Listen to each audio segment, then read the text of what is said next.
From the opinion pages of the Wall Street Journal, this is Free Expression with Gerry Baker. Hello and welcome to Free Expression with me, Gerry Baker, from the Wall Street Journal editorial page. Thanks very much for joining us. And if you're not already, please be sure to subscribe at Apple Podcasts, Spotify and elsewhere. This week on the podcast, as tension with China over Taiwan reaches new levels of uncertainty, and as the US continues to figure out how to handle a long-term strategic challenge from China, we're going to look in depth at the condition, ambitions and strategy of the Communist Party leadership in Beijing. I'm delighted to say I'm joined by Michael Pillsbury. Michael is a long-standing scholar, commentator and policymaker on China. He's held positions in multiple US administrations, including in the Pentagon and the State Department, and he served on the staff of the US Senate, authoring influential reports that have helped shape US policy toward Beijing. He's been the director of the Center on Chinese Strategy at the Hudson Institute in Washington since 2014, and he's the author of several books, the most recent of which was The 100-Year Marathon, China's Secret Strategy to Replace America as the Global Superpower. The book was not only a bestseller, it was very widely cited by key figures in the Trump administration as they sought to reorient US policy towards China. Michael Pillsbury joins me now. Michael, thank you very much for being here. Well, thank you very much for having me. So, Michael, let me start, if we go with the immediate situation. Earlier this month, Nancy Pelosi visited Taiwan to great consternation in Beijing, the most US official visitor to Taiwan since 1997 when Speaker Newt Gingrich went.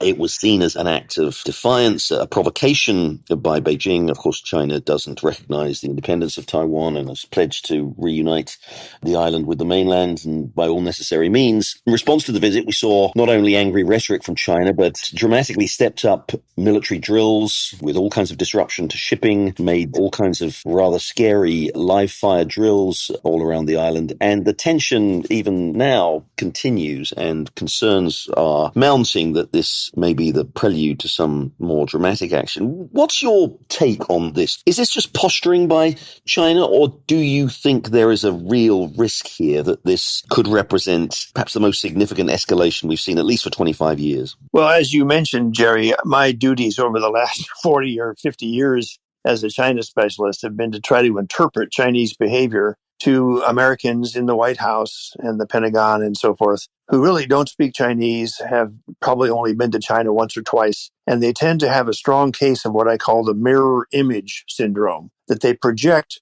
what they know about the American foreign policy and national security system, they project that onto China. And so my life's work in many ways has been to correct this mirror imaging. So when you raise an important question, like, is this just a posturing, or could there be a real war? Or is this more serious? And why are the Chinese doing this? I think the first thing to say is the White House is definitely puzzled. There have been a number of statements now, beginning with Tony Blinken and Jake Sullivan, that China is overreacting. There's no need to do this. There's been no policy change. We still abide by the one China policy. Why Nancy Pelosi said she abides by the one China policy. So the mystery or the puzzle for a China specialist to answer is, why is this American comment not working? In fact, I believe it's making the situation worse, because the more the Biden White House tries to dismiss China's concerns, the more they're provoking China into an attitude of frustration and even anger that their views and their newfound power compared to 25 years ago is not being recognized by the Americans. So I see a possibility of escalation. Particularly worrisome, Gerry, is the reaction in Taiwan, where they take this all as basically a joke, that there's too much bluff has happened in the past, too many tantrums have been put on by Beijing, so therefore we can afford to ignore all this ourselves. So when you got complacency in Washington, complacency in Taipei, and anger in Beijing, I think that's a recipe for a disaster. So, I mean, without wishing to scare people or speculate irresponsibly, how do you think this could unfold? One thing I'm particularly interested in is what's going on. Taiwan, after all, has been Taiwan for 70 years. The US has shifted its recognition, obviously, to official communist China in the 1970s. But for the last 40 or 50 years, the status quo has been unstable, but sort of settled. Why do you think there is this risk of turbulence here? What's going on? Well, there are a number of factors are at play. The most important is China's newfound sense of being a global power, basically equal to the United States. This was not the case back 30 or 40 years ago when the arrangements over Taiwan and our recognition of China with conditions took place. At that time, China was roughly 10% of our GDP. Our level of trade was quite low. When Nixon and Kissinger made their first visits, there was basically zero trade between the US and China. There was also zero foreign direct investment. When you fast forward to today, from the Chinese point of view, they have been transformed. They are now 70 to 80% of our GDP. Their military forces are comparable in some ways to ours. The number of space satellites launched every year, it sometimes surpasses us. They're quite certain that we are in steep decline. We kind of mirror each other. We have a lot of commentary that the Chinese economy is hopeless, they're going to collapse. They have no real chance to get back to their old growth rate of 10%. But on their side, they see us the same way. I have to go through meetings in Beijing over and over where it's explained to me in a very patronizing tone, you Americans are finished. You're on the way down. Your economy is a mess. Nobody likes you anymore in the world. We Chinese are on the way up. This affects their view of Nancy Pelosi's visit. In the past, for example, when Newt Gingrich visited in 1997, he also went to Beijing. In his discussions with him, he was essentially asking permission. Can I visit both Beijing and Taiwan? This is quite different from what is happening now. A far more powerful China is now not being consulted by Nancy Pelosi about her trip. She did not go to Beijing. She had no intention of visiting Beijing, as a matter of fact. So that's part of the explanation to your question, Jerry, of why now. It's a far more powerful China, and they feel they've been insulted. The term they're using is egregious violation of the one China principle, which is very obscure and ambiguous to outsiders. But to China, the one China principle is the only reason they have diplomatic relations and trade with us at all. But very few Americans know the details, which were kept top secret for 30 years, of what exactly the one China principle or the one China policy, as we call it, what exactly it is. This is still very little known, even among the highly sophisticated consumers of the news. What are the options for Xi Jinping here for China, really? One has to assume that the costs of an all-out military assault on Taiwan extraordinarily high. Taiwan is an island with territory that is quite defensible. It's got a significant population, 22 million people. It's got significant military capability, thanks in large part to what the US has been doing. An amphibious assault on an island the size of Taiwan is not really something that's been, I think, attempted since the Second World War. And on top of all that, the economic disruption for China from an all-out assault, both in terms of the disruption to the Taiwanese economy. Taiwan, as we know, is a hugely important supplier of technology to the world, in particular semiconductors. That would be incredibly disruptive both to China and, of course, to the rest of the world too. But also, presumably, the response of the rest of the world. We've seen NATO, the United States and its allies, has responded to Russia's invasion of Ukraine. Now, the Chinese economy is much more integrated into the global economy and much bigger in the global economy than Russia's. So one would assume there would be a kind of reaction there. So there would be tremendous costs, would there not, of an all-out military assault? As angry as they are, as you said, and as opportunistic as they may be, that would probably deter China right now. Well, I think all the points you are making would be used by the moderates in Beijing to tell Xi Jinping, don't do it. The losses could be extraordinary. Our economy could be set back 50 years. We can be punished in unknown ways by the Americans. There'll be boycotts against our exports. Now is not the time. You could make a list of 10 or 20 arguments that if you and I, Jerry, were speaking to Xi Jinping from the foreign ministry of China, we would like all these matters concerned. Then after we finish talking, we're going to have a group of people also tell Xi Jinping the other side of it. That's the group I focused on in my last two books. The hawks in China, for lack of a better word, and they use that word themselves. Ying Pai is their name for themselves. They would say, President Xi, you are responsible for the unity of China. We have Tibet, we have Xinjiang. Our country is unified. This is our historic destiny for 3,000 years. But now the Americans don't take you seriously. And unless we have a show of force or even begin an invasion or do something militarily, you will be disrespected for, they actually use this word, you will be disgraced for 10,000 years because you have lost the unity of China. That's what's at stake. President Xi, here are 6 steps we can take. Start this, do this, do this. And we guarantee you, our assessment of the Americans, they will back down. They have not promised to defend Taiwan. They have no troops there. They have no ammunition stored there. They don't practice with the Taiwan military at all, ever, since diplomatic relations. They have no command center anymore in Taiwan. Taiwan is weak for the following 4 or 5 reasons.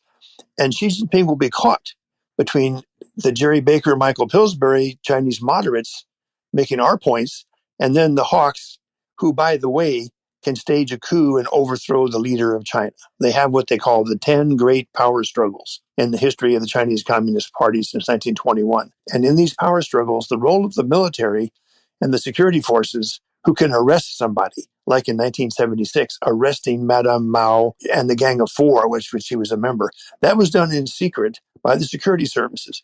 The hawks tend to be better positioned within that group. So you tell me, Jerry, will Xi Jinping listen to you and me and our wise counsel, or will he take one of the steps to begin going down the path of escalation militarily?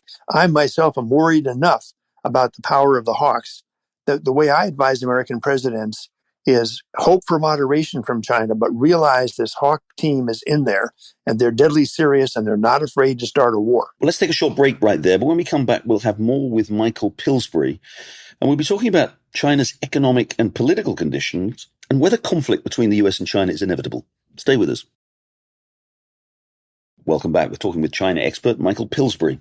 Do you think the US has done enough to alter that equation? You just said there in your summary of what the hawks will be saying to him is, look, there's no US forces in Taiwan. The US isn't going to fight. Do you think that strategic ambiguity has now essentially been broken and there is a pretty entrenched sense in China that actually, you know what, the US is not really going to do anything? And if so, what more could the US do to deter China from doing something aggressive? Well, that's a very important question. And I think what's been happening, very hard for Americans to grasp how we're perceived by others. But I think we've been challenging the one China policy almost inadvertently. The first time it happened, it was very dramatic for me because I was in Trump Tower in the Trump transition team when President-elect Trump took a phone call and then said, I've been speaking to the president of Taiwan for 8 minutes. She's a wonderful person. And a press release was put out from transition team headquarters using the word president of Taiwan. And at that point, I was brought in to explain the history of the whole thing. President Trump then negotiated for almost 3 months until he said, President Xi Jinping has asked me to observe the one China policy, and I'm going to abide by it almost as a favor to China. Then Xi Jinping was willing to come to Mar-a-Lago. There's been a number of steps since that time that makes the Chinese think, especially the hawks, that America is deliberately challenging us because they believe in Washington that we're weak. One of the next really shocking things was to send a cabinet secretary of Health and Human Services, of all things, Jerry, to visit Taiwan, then to send an undersecretary of state. Then a huge decision was kept secret for a while to deploy U.S. Special Forces, a very small team of Special Forces, into Taiwan, wearing combat fatigues. Special Forces, as you know, are for stay behind organizing guerrilla teams. Taiwan then revealed it. The Wall Street Journal actually was the first to cover the story. That was a huge test in Beijing's mind. Combat Americans, even if it's only 10 or 20, are here on Taiwan, our territory, without permission and done secretly. There's about 10 things that have been done. The Biden team has continued this. So we've got a wary, even paranoid group of Chinese hawks with direct access to Xi Jinping who have a case that the Americans are playing the Taiwan card, as the Chinese media puts it. And they're trying to block China becoming the number one economy in the world. And they're trying to disrespect, if you will, the achievements of China over the last 30 years. This is what's moving us down the path toward war. Are we at risk here then of having produced the worst of both worlds in the sense that we're both provoking China with all these actions you've described without actually deploying or having ready even the military strategic wherewithal to respond and to actually stop China from taking aggressive action? Raise your right hand, Jerry. I hereby make you an official China expert. You're exactly right. It's really that simple. It's that simple. You get it. We are at the worst of both worlds. Now, if we do the common sense thing from our military point of view, here's an island under threat. They're a democracy. Nancy Pelosi's visited. We need to have joint exercises with their military. So our Navy needs to meet with Taiwan's Navy soon and practice. Number two, we need a team to be on Taiwan that lives there that'll do joint war planning like things were before 1980. Number three, we need munitions and liaison personnel to be stationed on Taiwan as a tripwire, if you will, but also a combat coordinator All this has to happen now to enhance the deterrence of Taiwan. Most American China experts, including me, would say if you do all that, you're really playing into the hands of the hawks. You're saying, yes, you do intend to fortify Taiwan with American forces. Now, something in between would be one or two American carriers coming together in the South China Sea, selling more aggressive weapon systems to Taiwan. Congressman Mike McCall has revealed he believes there's a backlog of over $1 billion worth of weapons requests from Taiwan that have not been forwarded to his Foreign Affairs Committee in the House. So there are steps in the gray area in between. But once again, we're testing the one China policy, which we haven't really explained to the Congress or the American people. What exactly is this one China policy? Is Taiwan part of China? In which case, legally, how can we defend it? How can we put U.S. forces there or do joint exercises? Or is Taiwan somehow not a part of China? In which case, we have a moral obligation to defend a democracy to the death, even against the nuclear power. This is the dilemma that your question implies. You're aware of the ironically disastrous situation we're moving toward. I want to talk a lot about the wider situation in China itself, because we've talked a lot about the immediate question of Taiwan. There is a view that this is a particularly dangerous moment because China might be a sort of peak power, as it were, and that having been rising, China certainly as an economic power for the last 30 years after the reforms that Deng Xiaoping introduced, the economic reforms in the 1980s. China's economy opened up, as you said earlier, astonishing rates of growth, 10% rates of growth, become the second largest economy in the world by some measures. Some people even say the largest in the world. It has its huge military. But that period of extraordinary expansion and that period of, and this you talk a lot about this obviously in your book, The 100-Year Marathon, that might be coming to an end or might even have come to an end. We've seen a dramatic slowdown in growth. Now, partly that's COVID related, but there are other things going on too.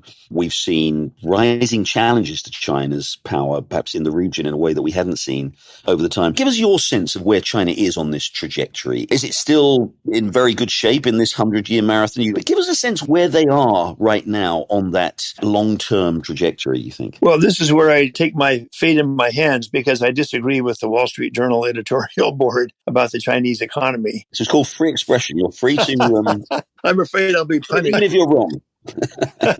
My favorite economist in China is a fascinating fellow who became the vice president for research of the World Bank and the chief economist of the World Bank. He was originally from Taiwan. He defected to the mainland. There's special contacts. He got a PhD from University of Chicago. So he was trained as a highly conservative economist. He has written 6 books in English, all about how American economic theory cannot explain the rise of Chinese growth rates. And he puts forward his own view. I think some in China, but his name is Justin Lin, Lin. I think Justin Lin's view is some people somewhat sarcastically say he deserves a Nobel Prize for his books and his explanations and his advice to the Chinese government. The advice has been foreign direct investment brings with it technology, an export market, and competitiveness.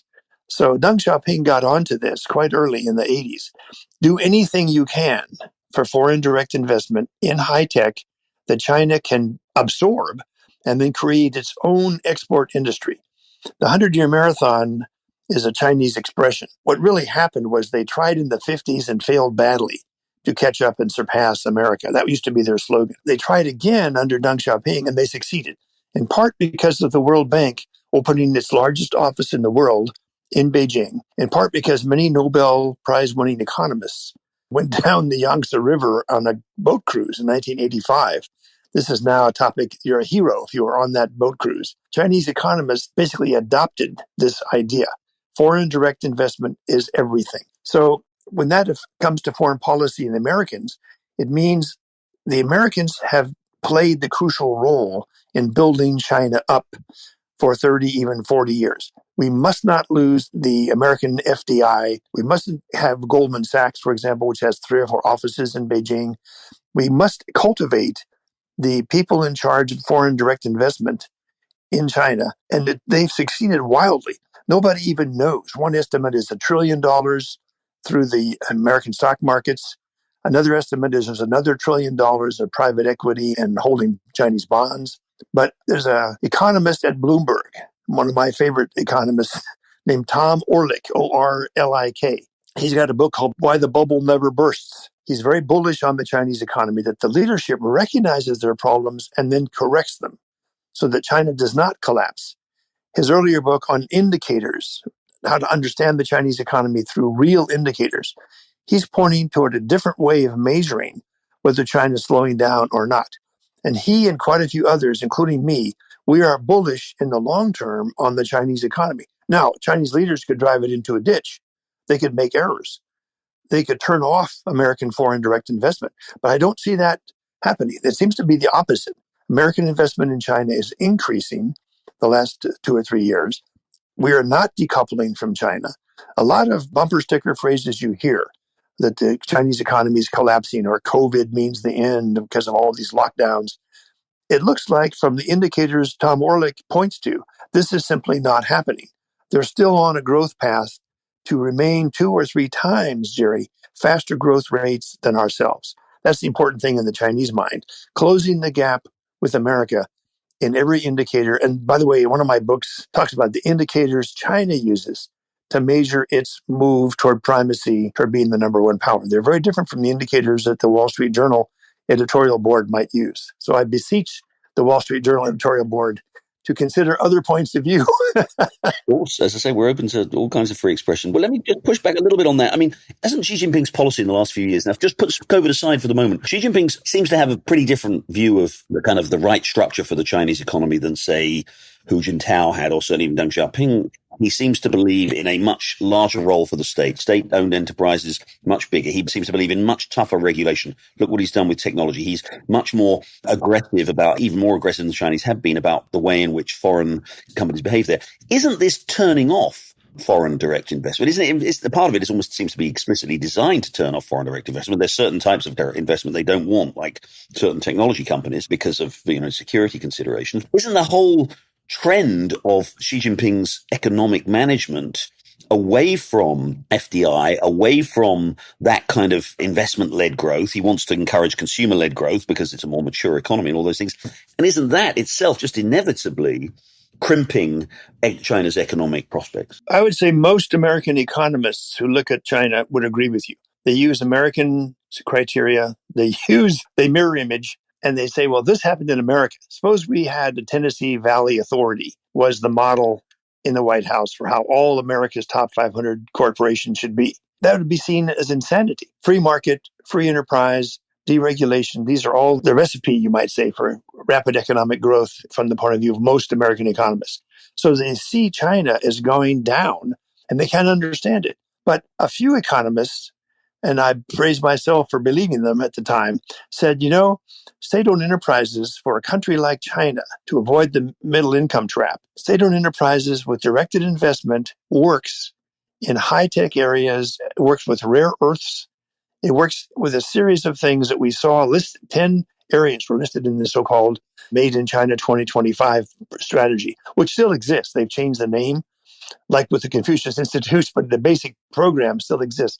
Those 10 high-tech areas, the Chinese forecast was within a couple of years from now, China will have the largest market share in all of them by a series of steps that China was encouraged to take, which it did. Who knew about cobalt in the Congo? Who knew about this large investment in artificial intelligence and how it affects Alibaba customer base? There's just a lot of things that state-owned enterprises can do if you have brilliant leadership at the top. You're not supposed to do that, according to the West. You're supposed to have our corporate titans decide what to do. Although our corporate titans sometimes make mistakes. There's no more Chrysler, for example. So the state-owned enterprises approach that China has taken surprised most American economists. They shouldn't do that. It's stupid. But you step back and look at the results, the growth has been shocking. So as I praise Justin Lin and his team's approach, those are the people we have to look at more carefully. And they seem to be saying the Americans are not waking up. The Americans are not cutting back direct investment. They are not establishing quotas. They used to analyze Bob Lighthizer, by the way, as a successful guy in Chinese geopolitics. They said Lighthizer's the guy from the mid-'80s under Reagan when he was deputy USTR. He brought down the Japanese threat of the time by making sure they had almost zero growth. He put a cap on their steel sales to the U.S. Lighthizer is not going to do that to China. And so they balked with President Trump and also with the current president. They balked at subsidies or state-owned enterprises being brought under control and restricted. So the sad thing right now is our foreign direct investment goes in large part to the state-owned enterprises, some of which directly aid the Chinese military. Now, Congress has talked a lot rhetorically about this shouldn't be happening, but effectively speaking, nothing's really been done, Jerry. So the Chinese strategy I maintain is working. And the Wall Street Journal editorial board view I wish was correct. Believe me, I pray it was correct, but I'm afraid it's not. Well, let's talk about the politics in China then. You mentioned earlier that part of the calculation Xi Jinping has to make is that, he's getting pressure from his hawks, and you even raised the possibility that he could face a putsch, essentially, against him if he gets things wrong. Let's talk about that, because he's coming up, obviously, for this very important National Party Congress, probably in November. That's expected to kind of, I think, rubber stamp his unprecedented third 5-year term. He's broken with the recent precedent in allowing himself a third 5-year time, creating this cult, essentially a personality around him.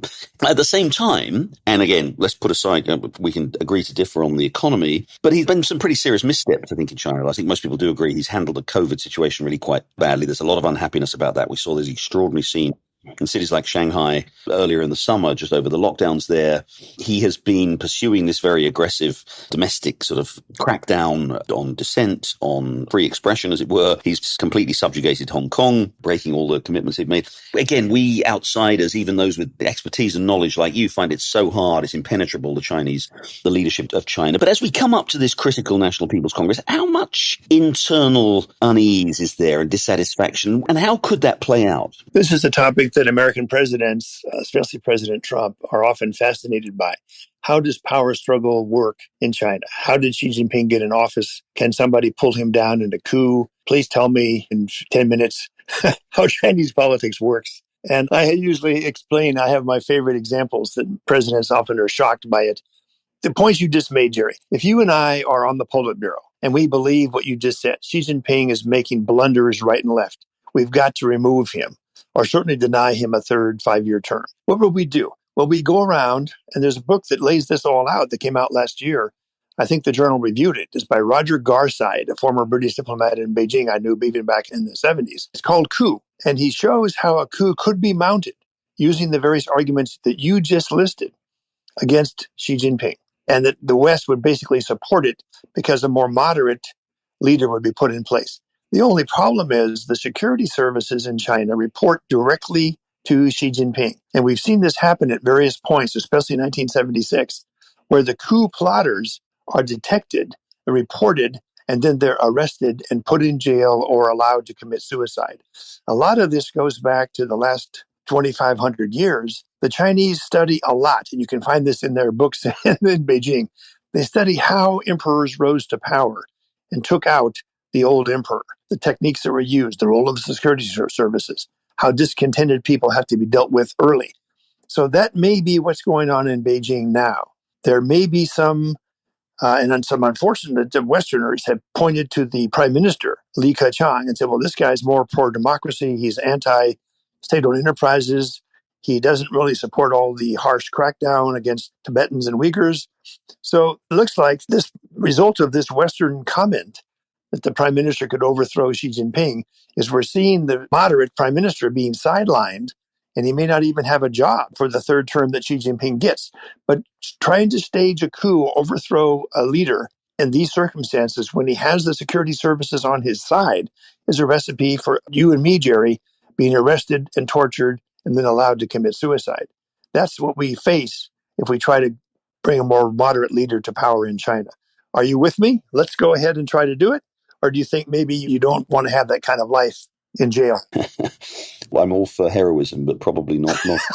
Somebody else, right? Yeah, not in this cause, but me. But I mean, do you think then that despite the dissatisfaction, despite the unrest, a lot of concerns, by the way, we haven't talked about, there's financial crisis going on with all this extraordinary spectacle of, lots of Chinese refusing to pay their mortgages because of the sort of collapsing real estate in many Chinese cities. But despite all that, we can set aside really any serious talk of real resistance to Xi Jinping resulting in something quite dramatic. We should not in any way be counting on any dramatic change, either in the personnel or indeed in the direction of China for the next few years. No. I'm not ruling it out. Okay. I'm just saying, if you want to understand, why does Xi Jinping pay so much attention to his hawks? These people are sort of crazy. They're nationalistic. They're unstable. They write really bizarre articles in the press from time to time about how the Americans are trying to strangle China, which is the opposite of what we've been doing for 30 years. So surely Xi Jinping knows this and he disregards this hawkish advice. The answer to that is very important. If the hawks are wrapped up with the security services and making sure that a coup does not happen, you have to listen to the hawks, or at least pretend to. Xi Jinping used to be seen as a reformer. There's a very famous article by Chris Buckley, who'll get angry from me bringing this up. When Xi Jinping first took over, Chris Buckley wrote a prominent New York Times article, "This is the new Gorbachev." I agree. A lot of people thought that. This is the reformer we've been looking for. And it was so wrong, right? It's funny how politicians can have a habit of turning out in this country too. Maybe Xi Jinping was maneuvering. Yeah. Maybe he saw the rise of the hawks, aligned himself with them, and is a much craftier politician than he's given credit. Right. Well, look, finally, Michael, because I could talk about this all day, but again, you were at the 100-year marathon, which, again, as I said, PRC was founded in 1949, 2049, that'll be the 100 years. They expect to have surpassed the US. Now, in history, whenever there is a dominant power in the world or in a region and a rising power emerges and challenges and threatens to surpass that power, there is quite often outright conflict. Not always. Graham Allison, a historian, wrote the famous book, The Thucydides Trap, harking back obviously to the Peloponnesian War between Athens and Sparta, when exactly that happened in 5th century BC Greece. And it's happened again and again and again since then, whether it's the British and the Germans and the Spanish, the Dutch. This is a historical pattern that does seem to have repeated itself. The US is obviously seeking a peaceful way to manage China's rise. Can I just ask you, again, in conclusion, firstly, is it succeeding? It sounds, I think I know what the answer to that question is. And secondly, what does it need to do to manage China's rise? And at the same time, can the two great powers coexist peacefully? Or is some sort of conflict inevitable in your view? I don't believe in the inevitable conflict, inevitable war theory. I think it's often hyped to advocate policies toward China that otherwise wouldn't make sense. What I think is our problem as Americans, and I include European Union and Japan in this as well, we find it very difficult as democracies to negotiate with the Chinese because of our internal splits, our different points of view, our massive bureaucracies. So that President Trump used to ask me, how can I get leverage on Xi Jinping? And my answer was, we need to get control of our government. We have Commerce Department has its own China policy. They have its own annual meetings with their counterparts in China. The Defense Department has its own view of what to do about China. Very little of this reaches the White House, almost never reaches the president, but the Chinese know how to exploit differences within the American government. They're masters at it. And it happened back with Bill Clinton in particular. So, Mr. President, if you can get control of our government, we can use for leverage a lot of things that the president should know about, but does not. One of them is foreign direct investment. Another one is technology transfer authorities. Another one is the entities list. There's about 30 or 40 things we could do that when you next meet Xi Jinping, you would engage in this kind of discussion with him. But right now we can't until we get our own side together. So President Biden, I'm afraid, faces the same problem. I could mention people by name. I know Susan Rice very well. She has one view of China. She's made it very clear. It's quite different from the more hawk-like people who work for President Biden. So this problem of getting our own act together to have leverage over China, to get them to reform and engage in changes that the Chinese moderates would like to see as well, this should work. We should have a partnership with the moderates in China, except they keep getting put in jail. They keep getting asked to commit suicide. So knowing better the hawks versus doves debate in Beijing, I think, is going to be crucial to the next 10 or 20 years, because right now, Jerry, they manipulate our system brilliantly. We have only the vaguest notion of how Chinese politics at the very top works and how we could try to engineer a much better China from our point of view over the next decade or two than let the hawks in Beijing just sort of run rampant and control the leader, no matter who he or she is. In practical terms, what should the US be seeking? It's pretty obvious, and again, you make this clear in your book. China is seeking essentially a kind of hegemony in East Asia. It's got all of the kind of economic and military wherewithal to do that. It's long been US policy, for the US to retain a very understandable strategic and economic reasons to maintain its power in East Asia. And we have these alliances with East Asian countries, and a lot of it is about obviously containing China. First of all, is that still a realizable objective to maintain US leverage and power in East Asia in the way that it has over the last, say, 50 years or so? And if it is attainable, are we doing enough to attain it? I would say no, that we're in a different world now. And the way the Chinese themselves write about this, they often refer back to the Warring States period and the Spring and Autumn period, when the word for strategist today in Chinese, the word for strategist in Chinese is a horizontal vertical expert. Quite obscure, wouldn't you say? Quite inscrutable. A horizontal alliance, horizontal meant east to west. Warring States China would line up against the great hegemon, Qin, by a coalition. The North-South vertical alliance was the opposite. So they see something like the Quad, which first President Trump, now President Biden even more, are basically saying, look, we have the Quad. China's encircled. We have India, Japan, Australia. We're going to have these meetings. We're going to denounce you. So you better be afraid because we have the Quad. In Chinese history, the Quad coalition happened many, many times. And their Chinese statecraft was always to break up the other guy's coalition and stealthily create your own. The Indians will not let the Quad be turned against China. The Quad is Japan, India, US, and Australia, right? That's right. That's supposed to be the answer with a capital A to China. Our great allied coalition somehow will encircle China. But it's not working, and the Chinese know it. They worked really hard with the Indians to bring them over and say, don't be tricked by the American imperialists to denouncing your dear friend China, who, by the way, China has enormous direct investment now in India. So every time the Quad is issued a press release, the American side tries to put in something about China, the Indians block it. This is one of many examples of how ancient Chinese statecraft is still at work. And frankly, Xi Jinping is a wonderful storyteller who, in his speeches and articles, which are now put together in 3 volumes, he draws on all this 2,500 years ago set of stories of what does a smart leader do when he's trying to go up against the hegemon and replace him. How does he behave? Does he provoke a war? Does he say harsh, terrible things? No, the opposite. You've got to convince at least some people in the old hegemon's team, I'm not a threat to you. Keep investing, keep buying my products, keep having the exchange programs. By the way, we'll work with you on climate change. And that is exactly what Xi Jinping is doing. This is my next book, Jerry. It's about how Xi Jinping uses metaphors from the ancient Chinese past to derive his current policies toward America. You want to buy a copy? Absolutely. We'll have you back and to talk about that when that's published, if we may, Michael. For the moment, we've got to end it there. Michael Pillsbury, thank you very much indeed for joining us. Thanks, Jerry. Well, that's it for this week's episode of Free Expression with me, Gerry Baker, from the Wall Street Journal opinion pages. Thanks for listening. Please do join us again next week for another deep exploration of the issues driving our world. Thanks very much and goodbye.